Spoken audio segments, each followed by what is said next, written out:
So guess what I have for you guys? I am going over the next part of Revelation 13.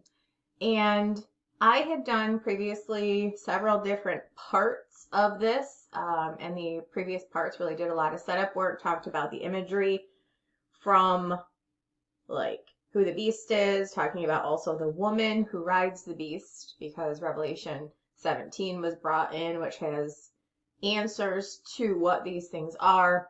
Also talking about the 10 kings, the 10 horns are 10 kings, what the 7 heads are, kind of all of that. So discussed Revelation 13, 1 and 2 in great detail, so that we can understand what the imagery being presented is. And obviously, so much of it is taken from the book of Daniel, so we spent a lot of time talking about that as well. So now we get into a little bit of a fun part, fun to my way of thinking at least. So this is only, 5 or 6 pages maybe, but this is the next part of what I've got. And this should take us to just about the midpoint of Revelation 13. And we are just about done talking about Beast 1, just before we introduce Beast 2, who hopefully you guys know is the false prophet. So this is where we're going to pick up in this part. And the imagery that we already discussed was Revelation 13, 1 and 2. I stood upon the sand of the sea, saw a beast rise up out of the sea, having 7 heads and 10 horns, and upon his horns 10 crowns, and upon his heads the name of blasphemy. And the beast which I saw was like unto a leopard. His feet were as the feet of a bear, his mouth as the mouth of a lion. And the dragon gave him his power and his seat and great authority. So now we're moving along. Moving into the next verses of Revelation 13, we are going to find more imagery, which leads us back to Revelation 11 and the sequence of events as they pertain to the end of trumpet 6. And I will just... don't pay attention to this because I'm going to scroll up a whole bunch. And why can I not page up? There we go. I can page up. So I started off this chapter, which if you guys are unfamiliar with this, is an ongoing study of the whole book. And this part that I'm working on now is the midpoint chapters all in one chapter, because there are so many, not just sequential, but parallel events. And this is really the chart that I'm building off of, which I posted at the beginning of this chapter to show the events that are not just sequential, but are also parallel. And as we can see, the beast rising up out of the sea and receiving what appears to be the deadly head wound is the same thing as Revelation 11's beast descending out of the bottomless pit. So that's part of trumpet 6. So Revelation 13 actually begins at the tail end of trumpet 6 and then moves into trumpet 7.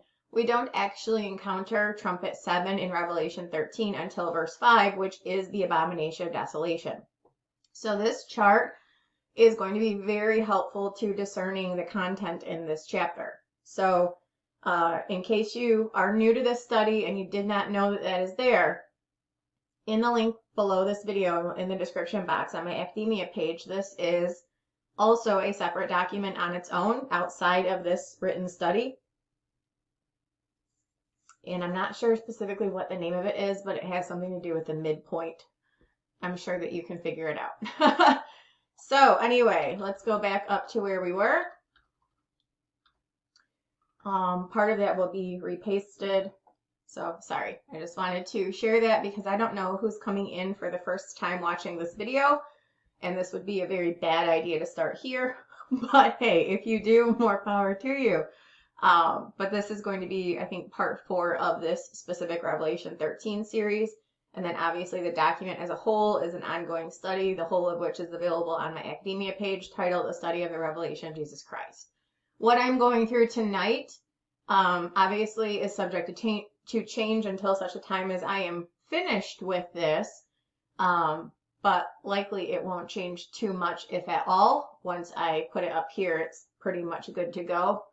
But anyway, just trying to catch up to speed a little bit if you are unfamiliar with this. So anyway, Moving into the next verses, we're going to find more imagery, which leads us back to Revelation 11 and the sequence of events as they pertain to the end of trumpet 6. And again, that was the chart I just showed you where it has parallel events from Revelation 11 and 13 and 14, which detail the tail end of trumpet 6 and then into trumpet 7. So, continuing along. Revelation 13:3. I saw one of his heads as it were wounded to death, and his deadly wound was healed. And all the world wondered after the beast, and they worshipped the dragon, which gave power unto the beast, and they worshipped the beast, saying, Who is like unto the beast? Who is able to make war with him? I cannot accurately convey the amount of ideas I have heard tossed around over the years with respect to what people believe this deadly head wound is. This is the type of situation where we should conclude that less speculation adds more value. We do not need to speculate at all. We were already told why this would be the case. Revelation 11:3. And I will give power unto my 2 witnesses, and they shall prophesy 1,260 days, clothed in sackcloth. My son just called me, so like an hour later now I'm picking up where I left off. These are the 2 olive trees and the 2 candlesticks standing before the God of the earth. If any man will hurt them, fire proceedeth out of their mouth, and devoureth their enemies. And if any man will hurt them, he must in this manner be killed.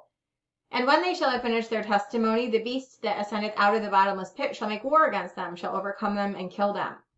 The beast will have the appearance of a deadly head wound, because he will face off with those who will be given power to overcome and kill anyone who comes against them. Yet, because the beast is an angel, and thus unkillable, he is only given the appearance of a deadly wound, not an actual deadly wound. Additionally, we are told in Revelation 11 why all the world will wonder after the beast. Understandably, the next logical step will be to worship him, or at least have little problem doing so if and when commanded to. Revelation 11:9. And they of the people and kindreds and tongues and nations shall see their dead bodies 3 days and a half, and shall not suffer their dead bodies to be put in graves. And they that dwell upon the earth shall rejoice after them, and make merry, and shall send gifts one to another, because these 2 prophets tormented them that dwelt on the earth. The bottom line is that the world will hate these 2 witnesses so much, having had 1,256 and 1/2 days worth of their ministry, to dig deeper holes of hatred, that they will automatically align with the one who kills them. The enemy of mine enemy is my friend. Since every single other person who comes against the 2 witnesses will lose their lives, evidence suggests that 2 witnesses will indeed be the most powerful people on earth during the first half of Daniel's 70th week. Therefore, the one who is demonstrably stronger than them will indeed be the one they hand over loyalties to.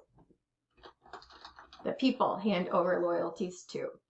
Now, Revelation 11 provides additional interim details to bridge the short gap between Revelation 13:4 and 13:5, as Revelation 13:5 contains the abomination of desolation, which Daniel places at the midpoint of his 70th week.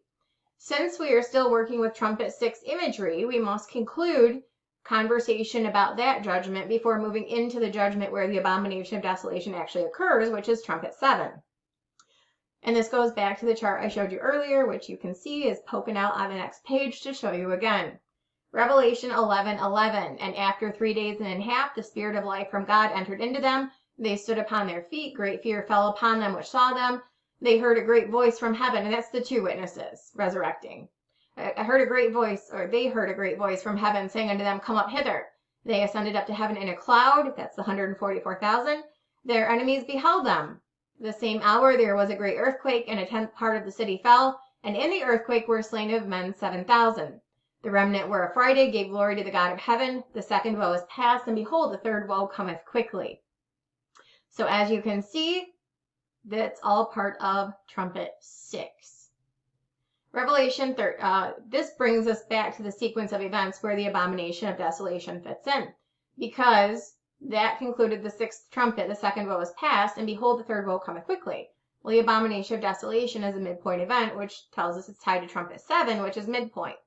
So this brings us back to the events, the sequence of events, trumpet 7, where the abomination of desolation fits in, and that is the next verse up in Revelation 13, verse 5. There was given unto him a mouth speaking great things and blasphemies, and power was given unto him to continue 42 months.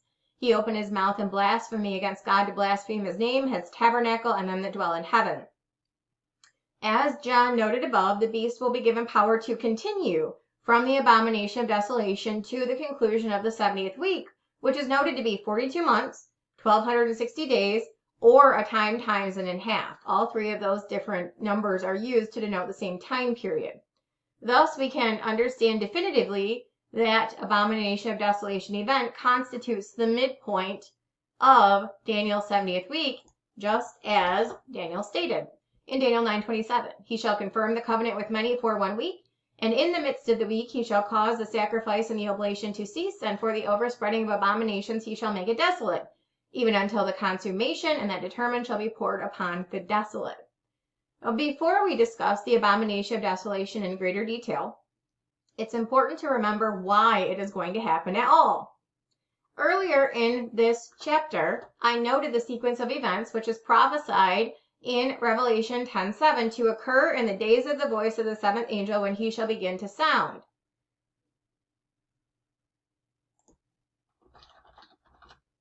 I noted the sequence of events which is prophesied to begin in Revelation 10:7. In the days of the voice of the seventh angel when he shall begin to sound, the mystery of God should be finished as he hath declared to his servants the prophets. Trumpet 7 begins with the finishing of the mystery of God. A specific description of the verbal revelation of the mystery of God is given in Revelation 14, specifically in verses 6 and 7. I saw another angel fly in the midst of heaven, having the everlasting gospel, to preach unto them that dwell on the earth, and to every nation and kindred and tongue and people, saying with a loud voice, Fear God and give glory to him, for the hour of his judgment is come, and worship him that made heaven, the earth, the sea, and the fountains of waters. As we already learned, the mystery of God is the life of Christ from birth to ascension. To note, this is why there will be 6,034 years of world history, not 6,000, as is the pattern of the Sabbath. 2 Peter 3:8. But beloved, be not ignorant of this one thing, that one day is with the Lord as 1,000 years, and 1,000 years as one day. The Lord is not slack concerning his promise, as some men count slackness, but is longsuffering to usward, not willing that any should perish, but that all should come to repentance. But the day of the Lord will come as a thief in the night, in which the heavens shall pass away with a great noise, the elements shall melt with fervent heat, and the earth also and the works that are therein shall be burned up. The additional 34 years are related to the direct intervention of God in the affairs of mankind via the life of Jesus our Christ. The 6-point key to this mystery of God was revealed by Paul in 1 Timothy as the only gospel we should have anything to do with. 1 Timothy 3:16, and without controversy great is the mystery of godliness. Yes, there was another mystery revealed in 1 Corinthians 2, which talks about if the princes of this world had known, they never would have crucified the Lord of glory. So obviously that wasn't contained in the life of Christ. It was something else that would be revealed in a different mystery later. Yes, the death, burial, and resurrection of Christ is important too. 1 Timothy 3:16, and without controversy great is the mystery of godliness. God was manifest in the flesh. Jesus is God. Justified in the spirit. Seen of angels, preached unto the Gentiles, believed on in the world, received up into glory.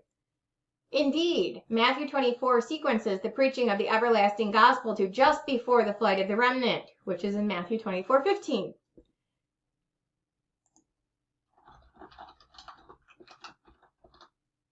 This means that the preaching of the everlasting gospel comes directly before the abomination of desolation, for it is the abomination of desolation which triggers the flight of the remnant.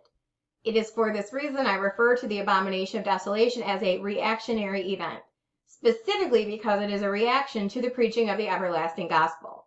The angel tells people to fear God and worship Jesus the Creator, and the beast goes into the temple to dispute that command. That the abomination of desolation is a reactionary event is rather clear. It also answers a potential question of why the beast would decide at that time to do that thing. Why would he not choose to desolate the temple at some other point during the 70th week? And I guess for that reason you could ask, why does he decide to desolate it at all? Primarily, he will not do it at a different time because he will not be physically able to until he ascends out of the bottomless pit, which is 3.5 days prior to the midpoint. Then it becomes a point of having no reason to do so until the everlasting gospel is preached. Once the angel directs the world to worship Jesus, the beast's ego will demand that he must, at that moment, command a different response from the people. Thus, he will immediately station himself at the place where Israel meets with God, the Holy of Holies, and he will sit on the mercy seat. That mercy seat is the earthly representation of the throne of God in heaven. Thus, by proxy, the beast will see himself as sitting on the throne of God. 2 Thessalonians 2:4, who opposeth and exalteth himself above all that is called God or that is worshipped, so that he as God sitteth in the temple of God, showing himself that he is God. Having said that, I'm going to backtrack for a moment. However, this next piece of discussion will realign with Revelation 13's sequence of events. It is therefore relevant. Let us revisit the deadly head wound concept for a moment. Recall that the imagery of Revelation 13 is of a beast with 7 heads and 10 horns. Sorry, I was just rewording what I wrote up here, just to make the transition a little bit more seamless. So I said, now that we've discussed the abomination of desolation, I'm going to backtrack for a moment. Just know that this next piece of discussion will realign with Revelation 13's sequence of events, and it is relevant. So let us revisit the deadly head wound concept for just a moment. Recall that the imagery of Revelation 13 is of a beast with 7 heads and 10 horns. We know the 10 horns are 10 kings that have not yet been given a kingdom. Revelation 17 told us that, and we talked about this in the previous part of this Revelation 13 study. However, the 7 heads were kings that did have kingdoms. We identified them as the Egyptian, Assyrian, Babylonian, Medo-Persian, Greek, Roman, and likely Ottoman empires. In Revelation 17, there is a woman shown riding this beast, and she is Babylon. Since the woman regards Babylon, we will assume that the head that had the appearance of it being wounded to death, the deadly head wound, was not also a reference to Babylon, because that's the woman. However, I do believe the imagery has a dual meaning with regard to one of the previous empires, one of the heads as it were wounded to death.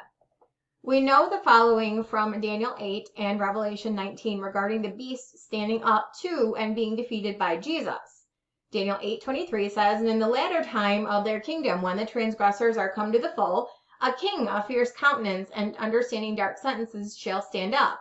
He shall magnify himself in his heart, abomination of desolation, and by peace shall destroy many. He shall also stand up against the prince of princes, but he shall be broken without hand." Well, that's because Jesus slays him with a sword that proceeds out of his mouth.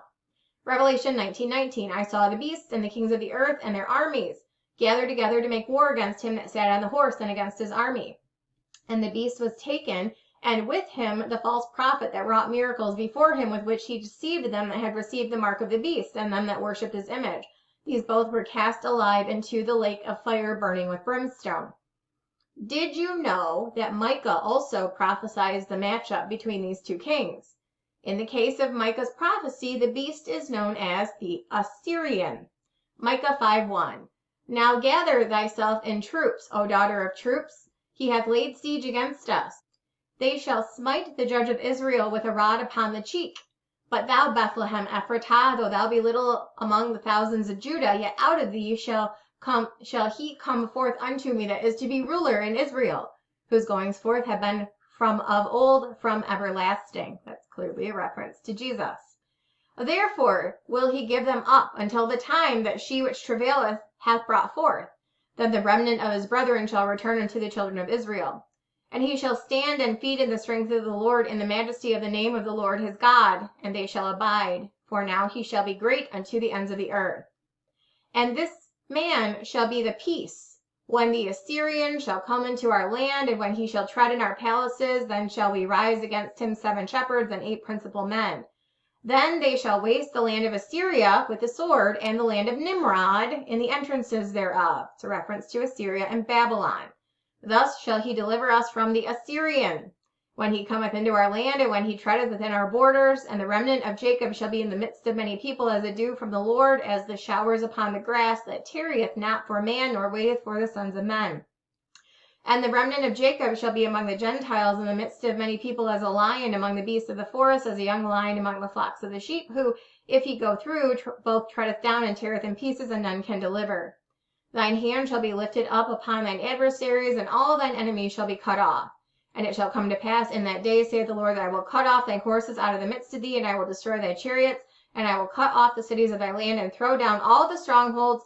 I will cut off witchcrafts out of the land, and thou shalt have no more soothsayers. Thy graven images also will I cut off, and thy standing images out of the midst of thee. And thou shalt no more worship the work of thine hands, and I will pluck up thy groves out of the midst of thee, so will I destroy thy cities. And I will execute vengeance in anger and fury upon the heathen, such as they have not heard.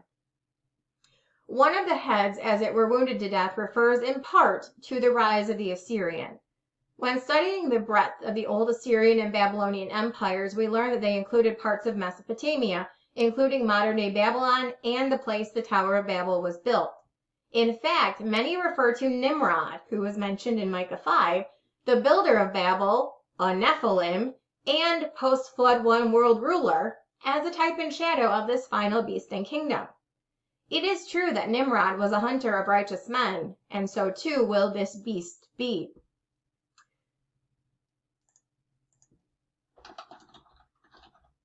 Let's name him B/Assyrian B.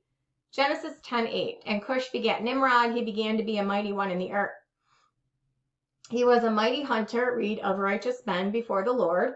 Wherefore it is said, even as Nimrod, the mighty hunter before the Lord. And the beginning of his kingdom was Babel, and Erech, and Akkad, and Calneh in the land of Shinar. Babylon. Daniel 2:43, and whereas thou sawest iron mixed with miry clay, they shall mingle themselves with the seed of men, but they shall not cleave one to another, even as iron is not mixed with clay. It is true that Nimrod and Shinar are precursors to the Assyrian and Babylon as they relate to Revelation's people and places. It is also true that Nimrod was once involved in genetic alterations of some sort that will once again exist to alienate men from God in the last days. This is one of the reasons why the days of Noah are used as a symbol of Daniel's 70th week. The destruction of the world will once again be necessary to preserve a remnant of humanity and righteousness. However, we need to remember that Nimrod came after the flood. But we were told in Genesis 6 that there were giants in the earth in those days and also after. Read Nimrod and Goliath and a whole bunch of others. At the end of the previous chapter in this book, we discussed how this Revelation 13 beast was one of the angels responsible for corrupting mankind in Noah's day and necessitating the flood. This is the very reason he is presently chained to the side of the bottomless pit and cannot join earthly affairs until his appointed time, i.e., until his release during trumpet 6. He is the Assyrian who will unleash all of the ancient non-human and supernatural creations that were once upon this earth, if not attempting to create more. And I would challenge you guys, if you are unaware of the Assyrian Empire, to go look it up, because that's where all of the hybrid beasts imagery, like all of the cave drawings and all the temple and stuff with the hybrid, like man, lion, and it's all from ancient Assyria. It's fascinating. He is the reason those who worship him, his image, and receive his mark will be immediately irredeemable and subject to eternal torment. He is far worse than any of us could ever imagine. Nimrod is not a type and shadow of this beast. Nimrod was attempting to carry on the work of this beast. This beast was the original prototype of himself, and he will be back. And when he returns, the whole world will be at his mercy. Daniel 7:7. After this I saw in the night visions, and behold, a fourth beast, dreadful and terrible, and exceeding strong exceedingly, and it had great iron teeth. It devoured and brake in pieces, and stamped the residue with the feet of it.